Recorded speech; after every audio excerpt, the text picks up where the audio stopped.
Hello दोस्तों, कैसे हो आप? थोड़ा स्माइल तो दीजिए। कैसे कम बोलना सीखे, दूसरों को सुनने और सीखने की कला को जानने के पहले हम सबसे पहले देखेंगे कुछ महत्वपूर्ण पॉइंट को। क्यों ज़्यादा सुने और क्यों कम बोले। Listen more and speak less, अक्सर ऐसा आपको बोला जाता है। चलिए देखते हैं। जब आप अधिक सुनते हैं और कम बोलते हैं तो आपको दूसरों की भावना और मानसिकता को गहराई से समझने में मदद मिलती है। जब आप किसी को ध्यान से सुनते हैं तो बात करने वाले व्यक्ति को अच्छा महसूस होता है। कम बोलने से आपकी बात में गंभीरता होती है, जिससे सभी आपकी बात को सुनने में दिलचस्पी लेते हैं। वह आपकी सराहना भी करते हैं। ऐसा करने से उन लोगों के साथ मजबूत रिश्ते बनते हैं जिनकी आप परवाह करते हैं और जिनके साथ आप काम करते हैं। ज़्यादा सुने और कम बोलने से कार्य स्तर पर विवादों से बचने में अक्सर मदद मिलती है। बहुत कम बोलने से क्या होता है, हमें कम बोलना चाहिए या ज़्यादा, इससे आप समझ ही चुके होंगे। चलिए दोस्तों, इसको भी देख लेते हैं। ज़्यादा बोलने से क्या फ़ायदा होता है, ज़्यादा बोलना सही है या गलत, इसे सुने। बहुत बोलने वाले को क्या बोलते हैं, वाचाल कहते हैं। यह तो आपने सुना ही होगा। मेरी समझ के अनुसार अधिक बात करने से फायदा ज़्यादा, नुकसान होने की संभावना अधिक होती है। व्यक्ति को वक्ता बनने से पहले एक श्रोता होना जरूरी है। अधिक की बातें करने से आदमी विद्वान कम, मूर्ख ज़्यादा दिखाई देता है। ज़्यादा बोलने वाले लोग अपनी बात के आगे किसी की बात नहीं सुनते। इसके परिणाम स्वरूप दूसरों को बोलने का मौका नहीं मिलता और उनकी बातचीत एक तरफा रह जाती है। ज़्यादा बोलना या किसी बात को बार बार बोलना मानसिक बीमारी, बाइपोलर डिसऑर्डर का लक्षण होता है। ज़्यादा बोलना क्या है, ज़्यादा बोलना सही है या गलत, इसका उत्तर आपको मिल ही चुका होगा। कैसे कम बोलना सीखे, दूसरों को सुनने और सीखने की कला। Motivational quotes, thoughts, self improvement. कम बोलना एक मूल्यवान कौशल है। अक्सर आपने सुना होगा, अधिक बोलने या बातों नहीं होने से, चाहे वो समाज हो या पारिवारिक मामले में, नुकसान ही होता है। यहाँ तक कि कई बार समस्या समाधान के लिए अधिक बोलने के लिए मना किया जाता है। इसी प्रकार अंग्रेजी में कहा जाता है, speak less, listen more, react less and observe more. इसलिए कम बोलने की आदत आपको अधिक आत्मविश्वासी और प्रभावशाली बना सकती है। यदि आप कम बोलने की आदत डालना चाहते हैं तो आप कुछ चीज़ें को फॉलो कर सकते हैं। एक सेकंड रुके, stop yourself, stop for a second. अपने आप को रोके। जब आप कुछ बोलने जा रहे हो तो एक सेकंड के लिए रुके और सोचिए कि क्या आपके द्वारा बोले जाने वाले शब्द वास्तविक में महत्वपूर्ण हैं। यदि वे महत्वपूर्ण नहीं हैं तो उन्हें न बोले। अपनी भाषा को स्पष्ट और संक्षिप्त रखें। अपने संचार कौशल में सुधार करें। अनावश्यक शब्दों और वाक्यांशों से बचें।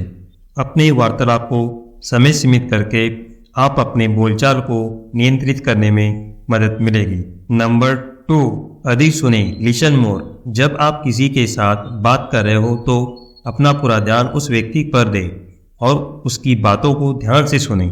इससे आप बेहतर समझ पाएंगे कि वह क्या कह रहा है और आपके द्वारा दिए गए जाने वाले जवाब अधिक सार्थक होंगे। सकारात्मक लोगों के साथ समय बिताए। नंबर 3, सकारात्मक और आत्मविश्वासी लोगों के साथ समय बिताकर आपको सकारात्मक वार्तालाप की आदत डालने में मदद मिलेगी। इससे आपको आत्मविश्वास बढ़ेगा और आपको कम बोलने में आसानी होगी। नंबर 4, संकेतों को समझे, अंडरस्टैंड द साइंस। जब कोई व्यक्ति आपको बता रहा है कि वह बातचीत खत्म करना चाहता है तो संकेतों को समझे और बातचीत को खत्म करे। इन संकेतों में शामिल हो सकते हैं, वह व्यक्ति अपनी आंखें बंद कर रहा है, वह व्यक्ति अपनी घड़ी की ओर देख रहा है, वह व्यक्ति अपनी तरफ इशारा कर रहा है कि वह जाने के लिए तैयार है। नंबर 5, आत्मविश्वास रखें, बी कॉन्फिडेंट। जब आप कम बोलते हैं तो लोग आपके बारे में अधिक सोचेंगे और आपके विचारों को अधिक महत्व देंगे। इसलिए आत्मविश्वास रखें और कम बोलने से न डरें। नंबर 6, सकारात्मक वार्तालाप, पॉजिटिव कन्वर्सेशन। सकारात्मक लोगों के साथ समय बिताए।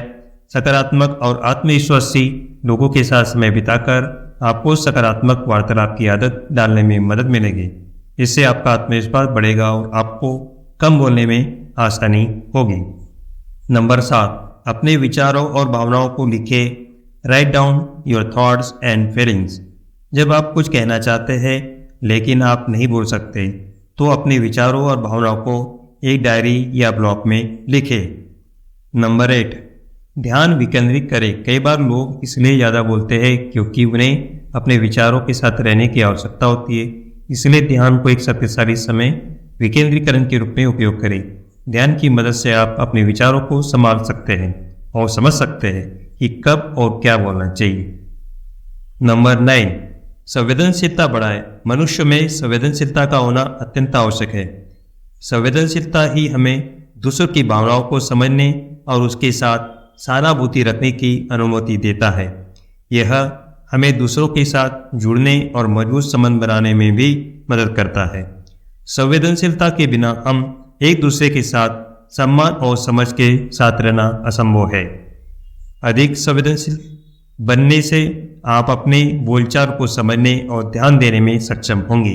इससे आपको अन्य लोगों के साथ संवाद करते समय अधिक संवेदनशील होने में मदद मिलेगी, जिससे आप कम बोलेंगे। नंबर 10, अपनी सांस पर ध्यान दें। Focus on your breath. तनावग्रस्त होने की स्थिति में गहरी सांस लेने का अभ्यास करें। नंबर 11, प्रैक्टिस करें। जितना अधिक आप कम बोलने की कोशिश करेंगे उतना ही अच्छा आप इसमें हो जाएंगे। बार बार प्रैक्टिस करने से यह कम बोलने का और अधिक सुनने का गुण विकसित हो जाता है। कम बोलने की आदत डालना एक चुनौती हो सकती है, लेकिन यह एक मूल्यवान कौशल है। कम बोलने की आदत डालना समय और संयम का काम है। इसमें धैर्य रखें और निरंतर प्रयास करें। धीरे धीरे आप ये आदत डाल सकते हैं, जिससे आप दूसरों से अधिक जुड़ते हैं और आपका व्यक्तित्व इससे और भी बदल जाएगा।